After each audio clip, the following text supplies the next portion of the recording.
तो आज से स्टार्ट कर रहे हैं हम लोग क्लाइमेट। सभी लोग बने रहेंगे, हम लोग डिटेल्स में इस चैप्टर को पढ़ेंगे। तो सबसे पहले हम लोग क्लाइमेट, वेदर और सीजन इसको समझेंगे और फिर आगे बढ़ेंगे। Factors affecting the climate and factors affecting the weather, factors affecting the season, है ना। तो सबसे पहले समझेंगे what is climate. Actually climate refers to the sum total of weather conditions and variations. क्या मतलब इसका? एवरेज होता है। क्लाइमेट क्या होता है? ये एवरेज होता है over a long period of time, over a large area. क्या चीज का एवरेज होता है? वेदर कंडीशंस का। ठीक है भाई। दो कंडीशन है इसके साथ, क्या क्या? Over a large area, for a long period of time. Climate refers large area and for a long period of time, nearly about more than 30 years। ठीक है भाई। धीरे धीरे हम लोग देखेंगे सीजन क्या होता है और वेदर क्या होता है। क्लाइमेट समझ में आ गया सबको? उसी तरह से वेदर क्या है?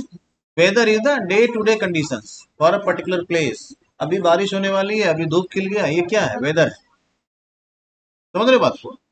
अभी इधर बारिश हो रही है, उधर धूप खिला हुआ है ना। सुबह का मौसम अलग था, शाम का अलग रहता है। ये वेदर कंडीशन, ये क्लाइमेट नहीं।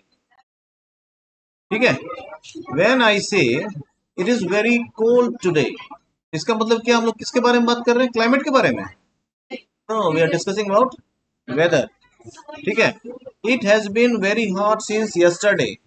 क्या मतलब है इसका? किसके बारे में बात कर रहे हैं हम लोग? वेदर के बारे में बात कर रहे हैं। It has been raining since a week. किसके बारे में बात कर रहे हैं हम लोग? वेदर के बारे में बात कर रहे हैं। ठीक है। These are all statements about weather, not about climate. So weather refers to the state of the atmosphere over an area at any point of time। एक पॉइंट टाइम के बारे में बात कर रहे हैं हम लोग। ठीक है। और क्लाइमेट क्या होता है? एक पीरियड ऑफ टाइम के बारे में बात करते हैं। और वो पीरियड कितना है? मोर देन 30 years का। समझ बात आ गई? ऐसे जो भी इंपोर्टेंट लाइंस आ रहा है, अगर आप लिखना चाहें तो साथ साथ लिखते जा सकते हैं, बाद में रिकॉल करने में ठीक है। इसीलिए हम लोग कंटिन्यू करते हैं। जिससे में वीडियो चलेगा उससे मैं पॉज कर करके उसको लिखते जा रहा है। ठीक है। The elements of weather and climate are the same. ठीक है। तो एलिमेंट्स क्या क्या है वेदर का और क्लाइमेट का, इसको भी लोग डिस्कस करेंगे। दोनों लेकिन क्या होता है? सेम ही होता है। पहला क्या है? टेम्परेचर। Second, atmospheric pressure. बारी बारी इसको हम लोग डिस्कस भी करेंगे। Third is wind and fourth is humidity. Next is precipitation. Precipitation मतलब, प्रेसिपिटेशन का क्या मतलब हो रहा है? प्रेसिपिटेशन मतलब बारिश किसी भी फॉर्म में हो रहा है। कहीं स्नोफॉल हो रहा है, कहीं हेल स्टोन्स आ रहा है, कहीं बारिश हो रही है। सारा जो है प्रेसिपिटेशन में ही आता है। ठीक है भाई। समझ गए? इसको बारी बारी से हम लोग देख लेते हैं। You may have observed that the weather conditions fluctuate very often even within a day। सुबह में बहुत धूप खिली, 2 मिनट में क्या आ गया? बादल आ गया, बारिश होने लगी। ऐसा होता है ना। तो वेदर में क्या हो रहा है? फ्लक्चुएशन बहुत ज्यादा होता है। विद इन अ डे भी फ्लक्चुएशन बहुत ज्यादा होता है। ठीक है भाई। But there is some common pattern over a few weeks और मंथ्स। नहीं होता? बारिश के समय में है तो क्या होगा? कभी भी बारिश हो सकती है, प्रिडिक्टेबल रहता है। विंटर का टाइम चल रहा है तो भाई ठंड ही पड़ेगी। समर चल रहा है तो गर्मी होगी, टेम्परेचर बढ़ा रहेगा, है ना। On the basis of generalized monthly conditions, the year is divided into seasons। Weather और सीजन में अंतर समझ में आ रहा है? वेदर क्या हो रहा है? हर दिन चेंज हो सकता है। सीजन हर दिन चेंज नहीं होता। ये एक मंथ में, 2 months में ऐसा सीजन रहता है। अभी विंटर चल रहा है तो एक पूरा सीजन चल रहा है। ये थोड़ा लंबा हुआ किससे? वेदर से। नहीं हुआ?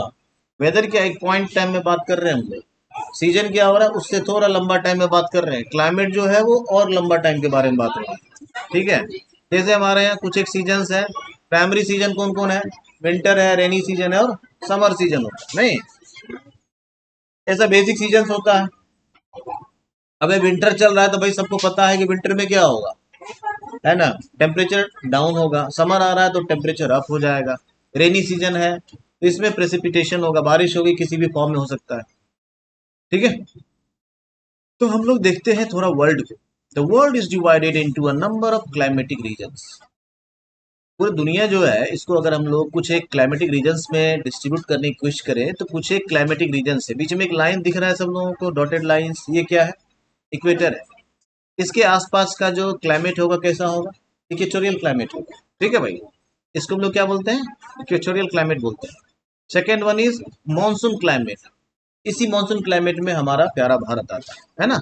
और जो साउदर्न पार्ट है एशिया का, उसको मोस्टली कौन सा क्लाइमेट मिला है? मॉनसून क्लाइमेट मिला है। ठीक है। Third one is desert climate. ठीक है, इंडिया के कुछ पार्ट में भी डिजर्ट क्लाइमेट है। इसके अलावा देख रहे हो तुम मैप में सहारा का पूरा एरिया है ना, और साइबेरियन डेजर्ट का भी कुछ एरिया, इन सब में डिजर्ट क्लाइमेट होता है। डिजर्ट क्लाइमेट का मतलब ये नहीं है वो सिर्फ हॉट डेजर्ट ही होगा, it may be cold desert. ठीक है भाई। नेक्स्ट है अल्पाइन क्लाइमेट। ठीक है, हम लोग पढ़ेंगे किसको? मॉनसून क्लाइमेट को, क्योंकि हमारे कंट्री को including Asian southern part of Asia जो है ये क्लाइमेट पाया जाता है। ठीक है भाई। अगर तुमसे कोई क्वेश्चन पूछे कि हमारे कंट्री का क्लाइमेट कौन सा है तो क्या बताएंगे? Monsoon climate. ठीक है। और बाकी इस तरह का क्लाइमेट पूरे वर्ल्ड में और भी है, लेकिन हमारा जो कंट्री है इंक्लूडिंग आवर नेबरहुड्स, हमारे तरफ क्या कौन सा क्लाइमेट होता है? Monsoon climate. Actually in Asia, actually southern part of Asia, this type of climate is found mainly in the south and south east part. ठीक है भाई, एशिया के साउथ पार्ट में या साउथ ईस्ट में क्या है, कौन सा क्लाइमेट है? Monsoon climate. There are perceptible regions variations in climatic conditions. Regional variations है, परसेप्टिबल रीजनल वेरिएशंस है क्लाइमेटिक कंडीशंस में विद इन द कंट्री, हमारे कंट्री में भी। जैसा टेम्परेचर एंड प्रेसिपिटेशन, हम लोग देखेंगे इसको, आसानी से दिखेगा हमको, एक पैटर्न भी दिखेगा, है ना। And examine how they vary from place to place and season to season. हम लोग आते हैं अपने प्यारे भारत में और हम लोग देखते हैं इसमें regional variations. In summer the mercury occasionally touches 50 degree centigrade. Mercury touches का मतलब है कि जो हमारा थर्मामीटर है उसमें जो मरकरी है वो राइज हो जाता है कहाँ? 50 डिग्री सेंटीग्रेड तक in some parts of Rajasthan desert, है ना। हॉट समर में क्या है, राजस्थान का टेम्परेचर क्रॉस कर जाता है 50 डिग्री सेंटीग्रेड तक को भी। जबकि it may be around 20 degree centigrade in Pahalgam in Jammu and Kashmir. उसी समय में जम्मू एंड कश्मीर के पहलगाम में टेम्परेचर कितना हो रहा है? Only 20 degree. कितना वेरिएशन है? 30 डिग्री का, हमारे ही देश में एक जगह से दूसरे जगह, रीजनल वेरिएशन बोलते हैं इसको। इसी के साथ साथ क्या है, on a winter night temperature at Dras in Jammu and Kashmir may be as low as -45 degree centigrade. कितना वेरिएशन हो गया, है ना। Month to month, season to season vary कर रहा है, साथ ही साथ रीजन टू रीजन वेरी कर रहा है।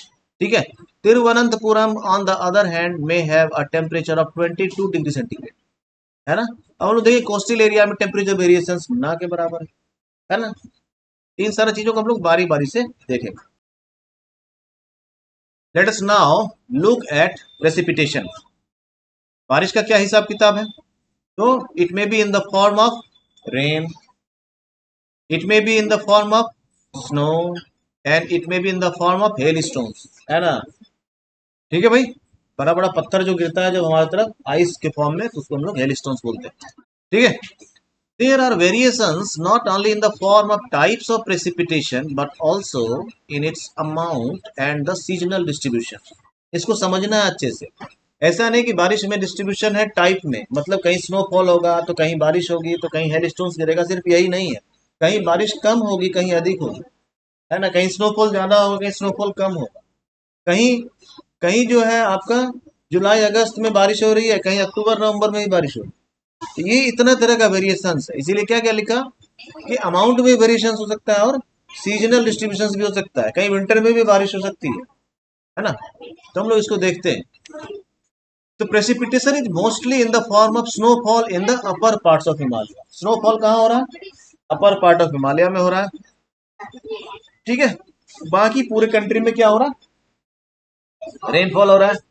ठीक है। The annual precipitation varies from over 400 centimetre in Meghalaya to less than 10 centimetre in Ladakh and western Rajasthan. कितना डिफरेंस है? मेघालय में कहा 400 सेंटीमीटर बारिश हो रही है और राजस्थान के कुछ पार्ट में, वेस्टर्न राजस्थान में या लद्दाख में 10 सेंटीमीटर बारिश हो रही है। कितना डिफरेंस हो गया? वेरिएशन आ रहा है ना। ठीक है। Most parts of the country receive rainfall from June to September. हम लोगों की तरफ बारिश कब होती है? जून लास्ट में मानसून एंट्री मार लेता है ना, अप टू सितंबर अक्टूबर तक बारिश होती है। लेकिन वही तमिलनाडु में कब बारिश होती है? अक्टूबर नवंबर में, है ना। रिटर्निंग मानसून में बारिश होती है, नहीं होती है? ठीक है भाई। In general coastal areas experience less contrast in temperature conditions. जो भी एरिया ओशन के जितना नजदीक होगा वहाँ टेम्परेचर वेरिएशंस उतना कम होगा।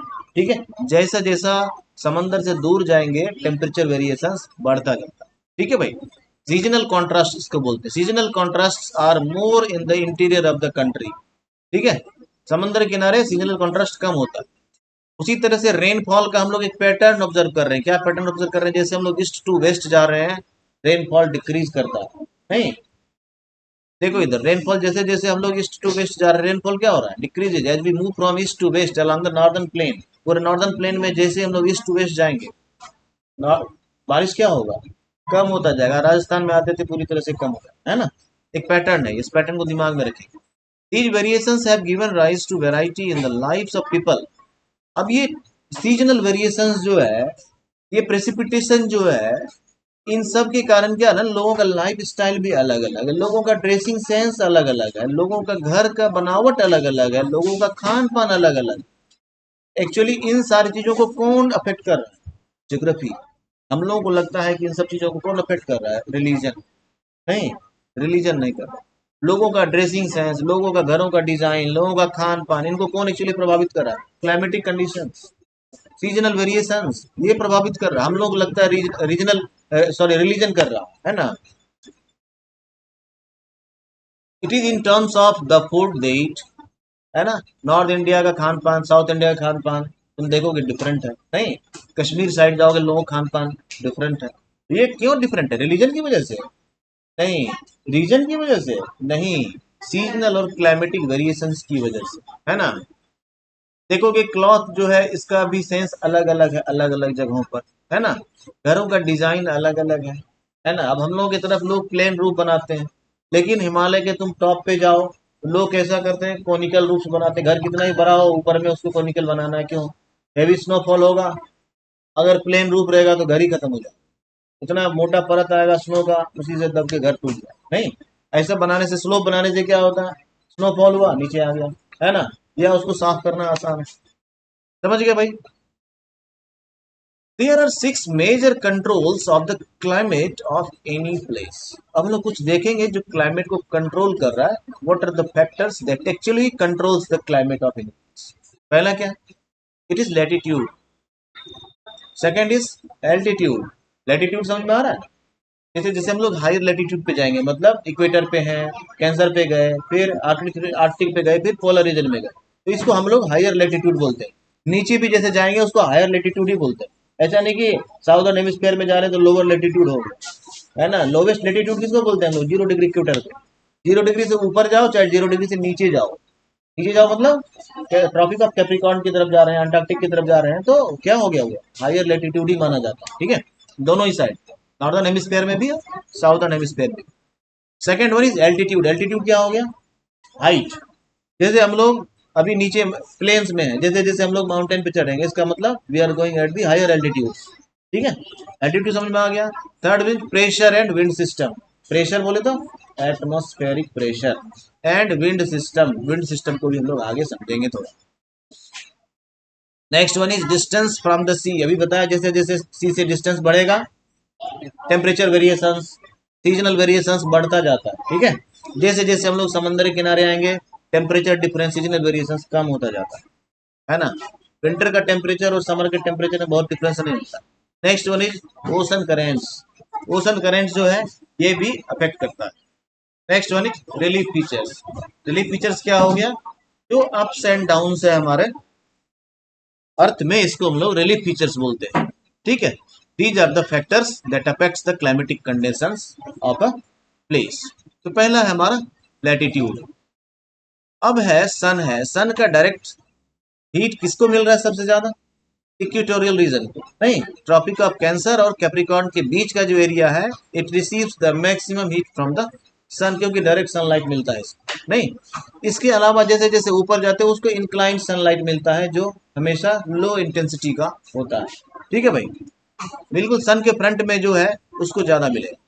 ठीक है, समझ गए बात को। अब जिसको इंक्लाइंड मिल रहा है उसके कारण क्या हो रहा है, एयर टेम्परेचर जनरली क्या हो रहा है, decreases from the equator towards the poles. समझ में आ रहा है क्यों हो रहा है ऐसा?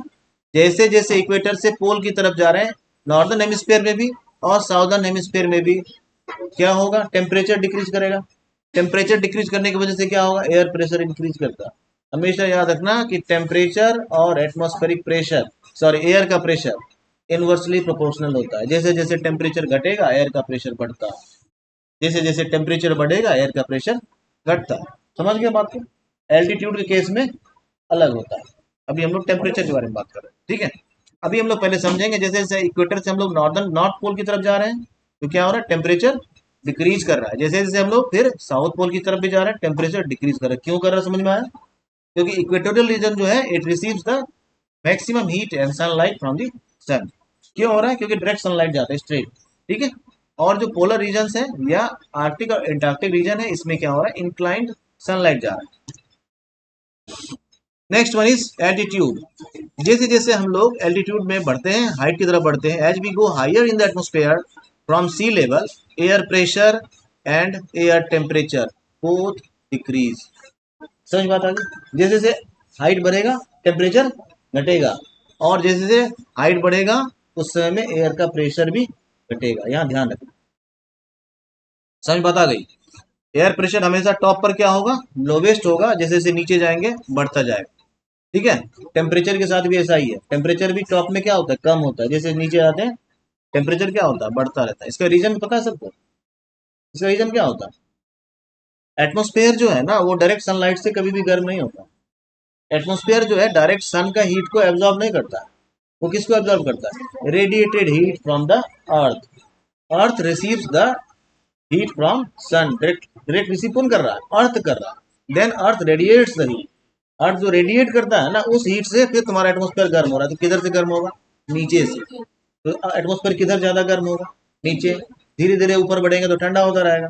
इसीलिए दिखता है कि सन जो है उसके नजदीक ऊपर वाला पार्ट है एटमोस्फेयर का, लेकिन वो हमेशा कोल्डर पार्ट होता है, क्योंकि उसको हीट जो मिल रहा है किधर से मिल रहा है, रेडिएटेड हीट मिलता है from the earth, and earth receives the heat from the sun directly. ठीक है, as one goes from the surface of the earth to higher altitudes, जैसे जैसे ऊपर बढ़ेंगे एटमॉस्फेरिक डेंसिटी क्या होगा, ऊपर ऊपर ऊपर ऊपर घटता चला जाए। टेम्परेचर भी ऊपर ऊपर ऊपर ऊपर घटता चला जाए। ये ग्राफ समझ में आ रहा? वो पॉइंट जो है वो एटमॉस्फेयर है। ठीक है, जैसे जैसे देखो ऊपर जा रहे हैं तो उसका डेंसिटी रेयर होता जा रहा है, नीचे क्या है, डेंसर है। ऐसे इसका फोटो खींच लो दिमाग में, इसको रिकॉर्ड कर लो, है ना। That's why the hills are therefore cooler during summer. हम लोग इसीलिए हिल स्टेशन चले जाते हैं किधर, समर में। नहीं, चलो भाई उधर थोड़ा ठंडा लगेगा। Next one is distance from sea. इसमें दो तीन इंपॉर्टेंट चीज है, उसको भी हम लोग समझेंगे। तुम सुनते होगे कि जो कोस्टल एरिया है, कोस्टल एरिया में जो फिशरमैन होते हैं उनको कई सारा वार्निंग आता है ना। ऐसा जब साइक्लोनिक विंड्स आने वाला रहता है तो वार्निंग आता है कि भाई ऐसा फिशरमैन को वार्न किया जाता है कि आप अभी फिशिंग के लिए ना जाएं वगैरह वगैरह। इसका मतलब वो डेली फिशिंग के लिए जाते हैं वो लोग, और उनके बोट में कोई मोटर ना भी लगा हो तब भी उनका बोट जो है अच्छी स्पीड में चलता है, 70 kilometre per hour, 80 kilometre per hour की स्पीड में अचीव कर लेता है। कैसे, है ना। तो पर डे क्या होता है कि जो डे टाइम होता है ना उससे ओशन से विंड चलता है किधर, प्लेन्स की तरफ, और नाइट में यही रिवर्स हो जाता है। इसीलिए सारा फिशरमैन क्या करता है, अपना बोट सेट करता है, उसे बड़ा बड़ा देखा होगा, ऐसा पाल लगाता है ना। वो रेसिस्ट करता है एयर को, पाल लगा दिया। अब देखो, अगर अर्थ से ओशन की तरफ विंड जा रहा है और पाल लगा हुआ है तो ओशन में बढ़ेगा ना वो आगे, नहीं बढ़ेगा। उसको बोट में मोटर चाहिए। ऐसा रात में वो लोग निकल जाता है, फिशिंग कर लेता है, और जैसे जैसे सुबह होती है विंड का स्पीड रिवर्स होना शुरू हो जाता है। अब वो क्या करता है, फिर बिना मोटर के फिर वापस हो जाता है दिन। उसका फ्यूल बच गया, है ना। रात में चला गया, फिशिंग कर लिया, दिन में विंड का स्पीड ही उल्टा हो जाता है, फिर से पाल लगाया अपना, फिर से रॉकेट होके आ गया, ना काम हो गया उसका। तो उसको मोटर की आवश्यकता नहीं पड़ती है, फ्यूल बच गया उसका। ठीक है। Distance from the sea also plays an important role in determining the climate of any place. During the day, ये समझना जरा सा. During the day, the land along the coastline gets heated faster than the seawater. पानी देर से गर्म होगा, मिट्टी जल्दी गर्म होगा. जल्दी गर्म होगा तो हीट से क्या बताया, एयर प्रेशर क्या होगा, लो एयर प्रेशर बनेगा ना. समझ बात आ रही है.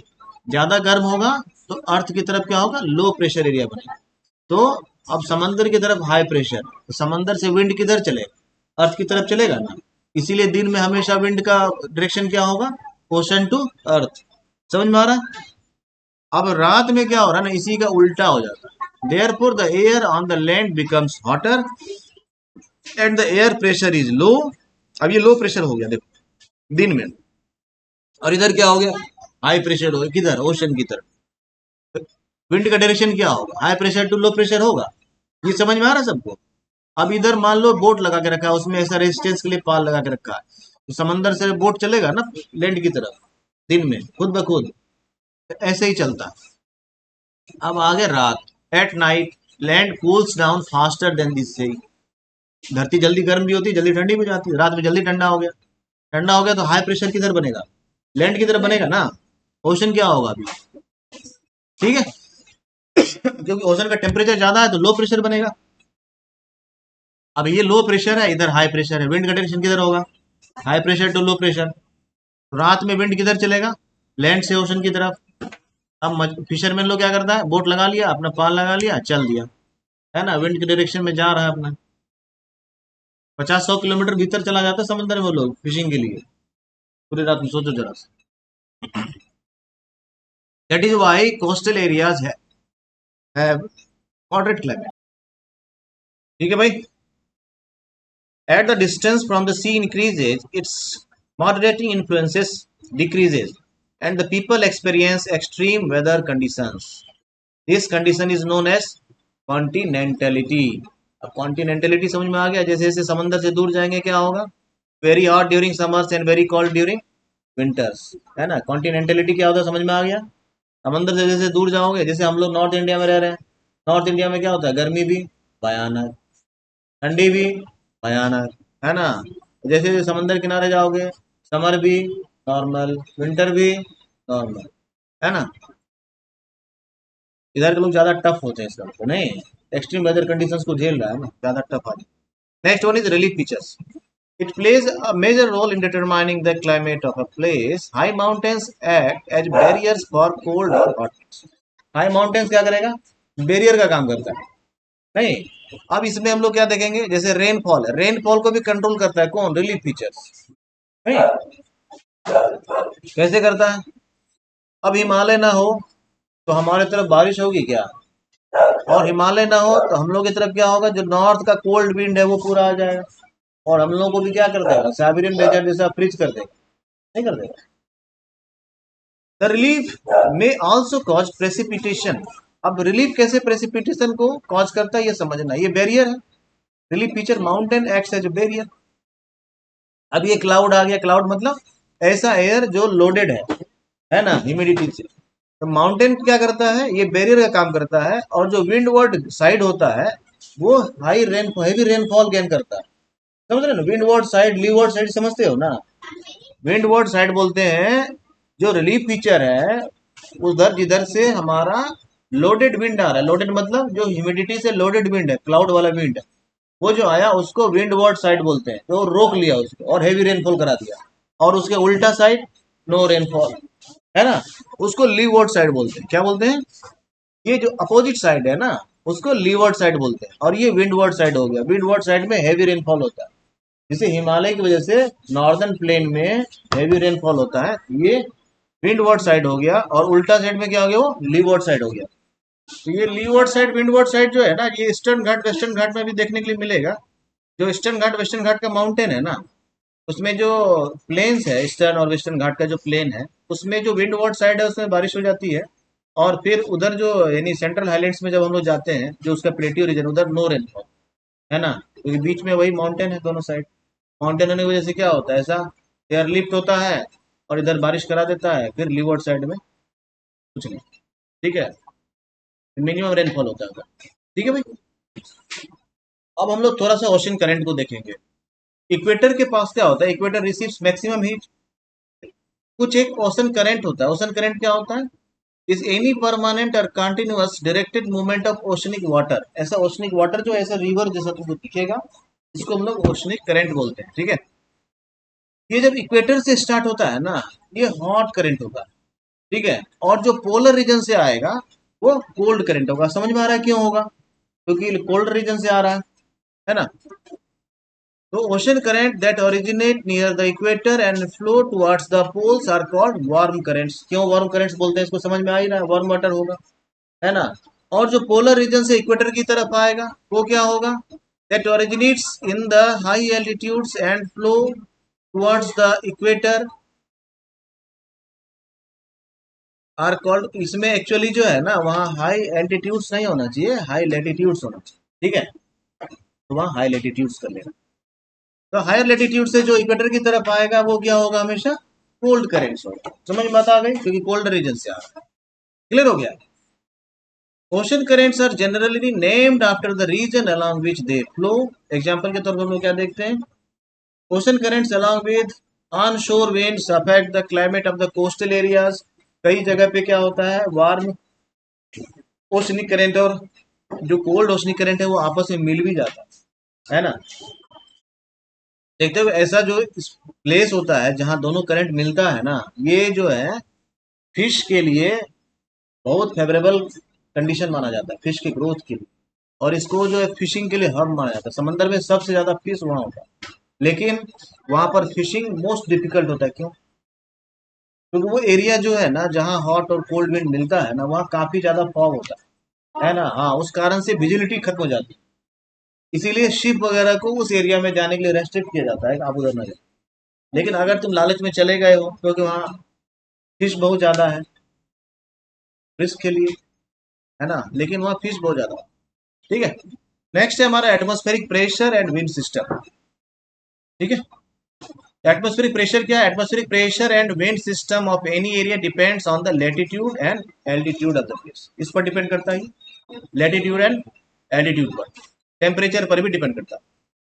लेटीट्यूड क्या है, जैसे सन है, तो 0 degree latitude that is equator receives direct sunlight through out the year and so the temperature here is very high through out the year, है ना।